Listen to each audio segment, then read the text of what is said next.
arrests for individuals involved. I will be pressing charges. Next week, Mayor Tiffany Henyard has filed eviction papers. She says Henyard has. As the city of Dalton descends further into chaos due to growing scandals, allegations of financial mismanagement, and unrelenting political infighting that has made township meetings into reality TV drama, the leadership of Tiffany Henyard, the self-proclaimed super mayor, has come under intense scrutiny. Trustees, community members, and political observers are all becoming more and more weary and disillusioned with Henyard's turbulent reign, which seems to be marked by unrelenting self-advertising, unpredictable choices, and a nearly theatrical style of leadership. Henyard, the mayor of Dalton and the supervisor of FW Township, has become a divisive character whose management style has created a dysfunctional and divided environment. Her administration's detractors contend that it puts appearances before content and is almost fanatical about maintaining a public persona rather than tackling urgent community challenges. Growing economic deficits are one of the city's most obvious problems.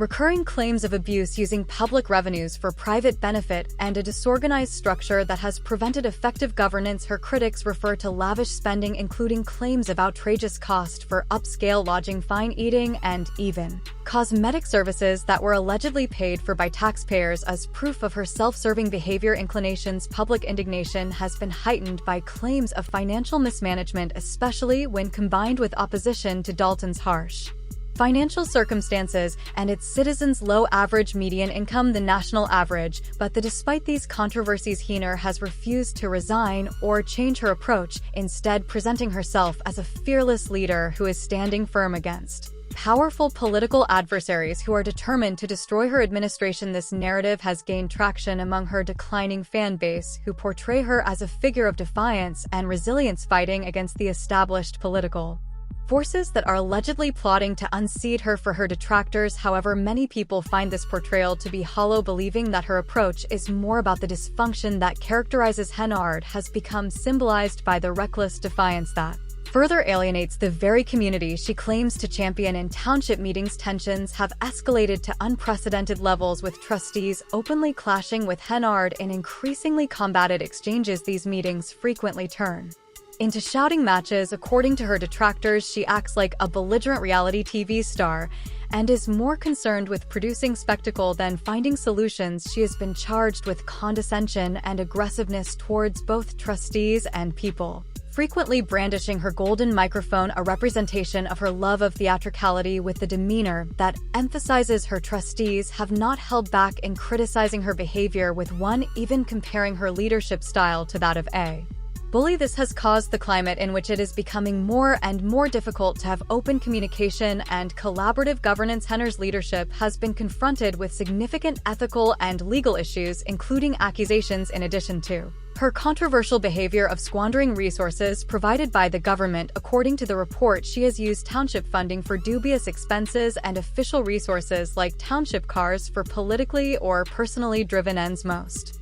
notably, there have been accusations that she has used township cars to drive supporters to events, a scheme that backfired when poor management left supporters stranded. These incidents of disarray and alleged wrongdoing have raised questions about her capacity to lead effectively. These problems have been made worse by recent reports of an eviction lawsuit against Henyard by a landlord who claimed she had illegally changed the locks to prevent access to the property and had not paid rent for months. This lawsuit highlights Henyard's personal financial difficulties and is a reflection of the larger accusations of financial irresponsibility and poor management that have befallen her administration. Despite the growing scandals, Henyard is unfazed and has not relented in her pursuit of political power. Announced her desire to run for re-election as mayor of Dalton, stepping up her efforts to strengthen her position in order to rally her followers against what she perceives as a concerted attempt to undermine her leadership. Her campaign places a strong emphasis on themes of strength and perseverance. Tiffany Henyard, the troubled mayor of Dalton and supervisor of Thorne Township, is currently embroiled in one of her most prominent scandals.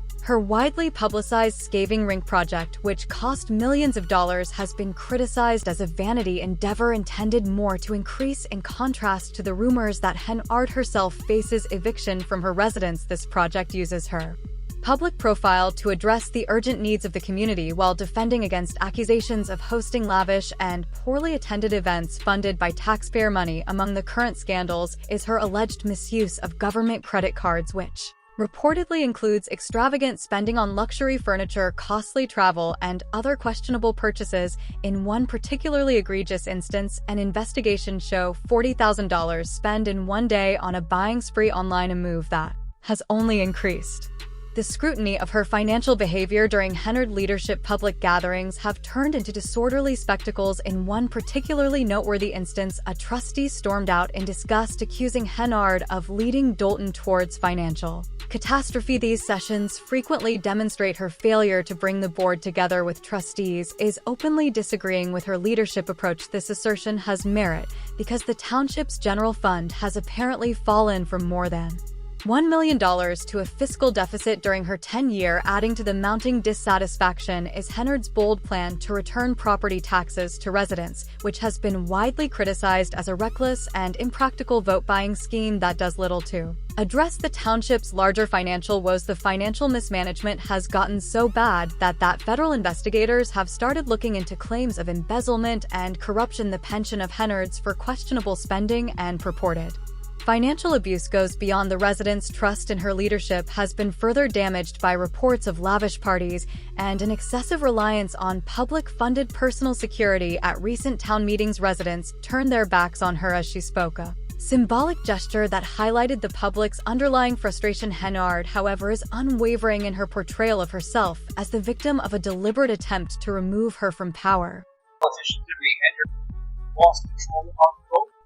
He walked into the room expecting a typical Thornton Township Municipal Supervisor meeting, which is usually dominated by updates on community projects, conversations about local issues, and the usual back and forth of bureaucracy. Instead, he was greeted by what can only be described as a live-action disaster reminiscent of the main focus of the pandemonium in a reality program. The meeting that many anticipated with progress with some decorum turned into an uncontrollable mess that left onlookers perplexed and trustees were visibly frustrated. Tiffany Henyard, the troubled township supervisor, was chastised for pushing decisions through without following required procedures, alleging that she encouraged a dysfunctional and careless atmosphere. This meeting was representative of the escalating scandals and legal issues that have characterized Henyard leadership. Legal fights over the past few years. The environment was surreal, with tempers running high, voices being raised, and accusations flying everywhere. Although trustees and residents alike were criticizing Henyard, she remained unfazed, displaying a stubborn determination to hold on to her authority. Her unilateral decisions, frequently made without consensus, have only fueled the fire. Allegations of public fund misuse and unpaid rent loomed in the background, adding fuel to the fire. Accusations of dictatorship-like behavior resulted from public frustration, and as the spectacle played out, the audience's emotions fluctuated between indignation and powerlessness. Scandal after scandal has marred her reputation, seemingly ensnaring fascination in the sight of witnessing a government in chaos during Henyard's reign, placing the township's future in the hands of the GOP party. Accusations of extravagant spending, including the use of public funds for extravagant events and personal indulgences, have painted a negative picture of her leadership. Her detractors have cited what they call a pattern of financial irresponsibility in which township resources are depleted to continue extravagant but unrealistic projects that worsen an already unstable financial situation. An initiative that is more controversial. Henyard portrays her plan to return property taxes as a show of goodwill to the community, but many oppose it, arguing it is nothing more than a thinly veiled scheme to win back the public's favor. As the conference went on, members' indignation turned to dread as they realized that the plan was financially unsustainable and may push the township deeper into debt. Many questioned how Thornton Township, which was previously representing residents, expressed discontent with Henyard's incapacity to deliver definitive explanations or solutions to urgent issues, and the tone of the town had changed between fury and incredulity. Fiat's charges of cronyism in government, strengthened attacks on her competence, leadership style, and her apparent preference for personal gain over public welfare has raised concerns among community leaders, with one trustee openly denouncing her strategy as because of the reckless and autocratic tone of the meeting. It highlighted deeper structural concerns that have plagued Carr's leadership for years due to dubious public spending. From credit cards to her contentious refusal to pay rent, accusations of wrongdoing have followed her everywhere. One particularly notorious instance of financial mismanagement involved tens of thousands of dollars spent on upscale items and events. Money that detractors claim should have been used for urgent community needs have come to represent the larger story of neglect and self-interest that has characterized her tenure in office. The room was filled with a growing sense of mistrust between Henyard and the community, with many locals openly questioning how someone with such a controversial past could still hold such a large amount of power. Calls for accountability echoed through the chamber, with several participants calling for a rapid change in leadership. Har's attempts to sidestep criticism, dismiss her critics as politically motivated, and portraying herself as the target of targeted persecution reportedly failed. She further alienated people looking for clarity by consistently refusing to own up to her faults or make significant changes, as well as assurance. Henyard detractors contend that her leadership reflects a failure in more areas than merely governance, including transparency and honesty in public.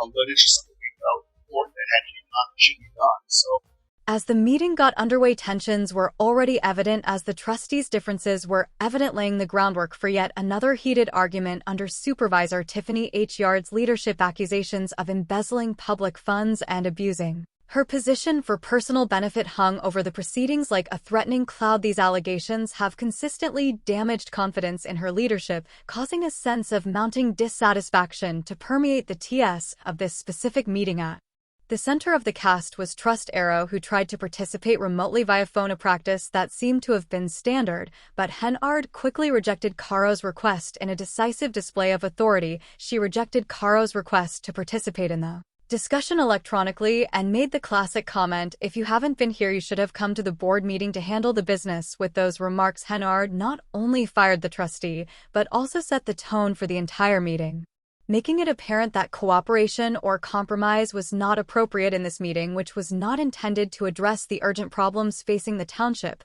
but rather serve as a platform for Henyard authoritarian management style. Her actions confirm what many critics have long maintained: Henyard places a higher priority on stifling dissent and bolstering her authority than promoting an open and fruitful discussion. Meaningful conversation and constructive criticism were virtually eradicated, as the meeting turned into a showcase of Har's domineering attitude. When Carl tried to participate in the decision-making process that was presented to those present, she was successfully excluded. The event wasn't only concerning a single trustee being left out, but rather a microcosm of a larger problem. Her leadership has been plagued by criticism for years due to Har's behavior, which showed lack of willingness to consider different viewpoints or interact with people in a sincere manner. The results of H's strategy were evident and quick. Trustees were obviously irritated, exchanged heated words that exposed the deep rift inside the board, while some in attendance watched in dismay at her happy demeanor and others accepting yet another instance of dysfunction. It was a moment that perfectly captured the unpredictability and strife that have come to be associated with Henyard's administration. Detractors cited the occurrence as just another example of Henyard putting her ego and personal agenda ahead of the township's interests. This pattern has been observed over time, and Henyard has come under increasing fire for running her government with a pettiness and disdain for opposing viewpoints. This strategy has alienated not only detractors, but also past supporters who once backed her leadership. An already shaky administration has been further pushed into discord by her persistent incapacity or open refusal to take into account different points of view. Her insistence on controlling talks rather than practicing transparent, inclusive governance has strengthened perceptions. During this meeting, trustees publicly voiced their frustration with her unwillingness to work together, while residents watching from the sidelines vowed their displeasure, expressing that her leadership is not only divisive, but ineffective. As a result, the large consequences of Har's actions were evident style, but her decisions' actual effects on the community, from accusations of financial wrongdoing to governance shortcomings, have caused many to doubt her capacity to guide the township towards stability and advancement. Additionally, her tendency to brush off criticism and to assert her authority has only served to make the rifts in her administration even more pronounced. Every incident like this one further damaged is public confidence, causing the township to become even more unstable. Observers pointed out that instead of tackling the urgent issues the community faces, like Infrastructure requirements and economic concerns, transparency restoration. The gathering was representative of the larger shortcomings of Henyard administration, which has been characterized by scandalous claims of misappropriation of public funds and a seeming disregard for moral leadership. Henyard seemed more concerned with showcasing her power and stifling criticism. Township faces significant issues that call for unified and progressive leadership, which Henyard has not yet delivered. Instead, her strategy has continued to fuel an unstable cycle, alienating people around her and hurting. The meeting concluded with a sense of fatigue and a decline in public trust in local government. The township's ability to survive under Henyard leadership was questioned by the trustees, residents, and even by the village board meeting. That meeting was being held in the Park District since Village Hall and not legally accountable. Standers Village Bow meeting. That meeting was being held District Village Hall, not legally. Although the tax refund is important, the meeting quickly goes out of control. Other important items on the agenda included approving the minutes from the previous meeting and discussing a proposed tax refund for residents. By the way, you would think that local leaders would put aside their differences and work together for the good of the community, but they didn't. Henyard is in charge. It shouldn't have been a huge deal because it was supposed to be a tax break worth more than $2 million for Doton residents. When trustee Chris Gonzalez leaves, there is no quorum, no vote, and no tax refund because he has had enough of Henyard's antics. Naturally, Panner tries to shift the blame elsewhere, saying that Gonzalez and the other trustees are unwilling to fulfill the people's task. But let's face it, when Henyard is in power, that can accomplish anything. After allegedly not paying rent for months, the supermayor is facing eviction from her house, which I think is her own drama. Her landlady, Janetta Hull, who formerly thought of Henyard as a friend, has had enough and is pursuing legal action to have Henyard and Woods evicted. She claims she owes over $500,000 in past rent. In addition, Hull claims that Henyard and her partner Kamal, in order to prevent her from leaving Woods, who earns a solid living working for the municipality, changed the locks on a property so that no one could blame them. According to reports, Henyard and Woods earn over $300,000 in total earnings and receive taxpayer-funded wages, but they are still unable to pay the rent. As part of an ongoing study on modifying the law, Halls is looking into where all of those taxpayers' the money went. As if all of this wasn't enough, F32 has investigated Henyard's use of a police security detail that cost thousands of dollars and removed officers from the street. In addition, Henyard used her position to silence her political opponents during a recent Facebook law rage. Although Henyard did not identify the individuals or the crimes they were accused of committing, it was clear that she would be pursuing the arrest of those involved. We have been covering the unquestionable spending by a South Suburban politician named Tiffany for a year now. She described it as a power and money grab, and you will pay the price. It's a common tactic used by those who consider themselves untouchable. But how long can she really continue? In the end, the people of Dunn suffer the most, and the town is in debt by more than $5 million, though we only heard half the tale. Do you believe Henyard will be able to maintain her position of authority? There is a genuine feeling that things are getting out of hand and vital services are being cut off despite the escalating controversies. Henyard appears more concerned with maintaining her position of authority than with truly attending to the concerns of her constituents. Will the people of Doton make the final decision? Though Henyard presents herself as the super mayor, the people who truly have the authority to determine their village's future should be remembered. That being said, if the federal investigation is carried out, will Henyard actually face consequences, or will she continue to evade accountability? Kindly provide your thoughts in the space provided for comments below.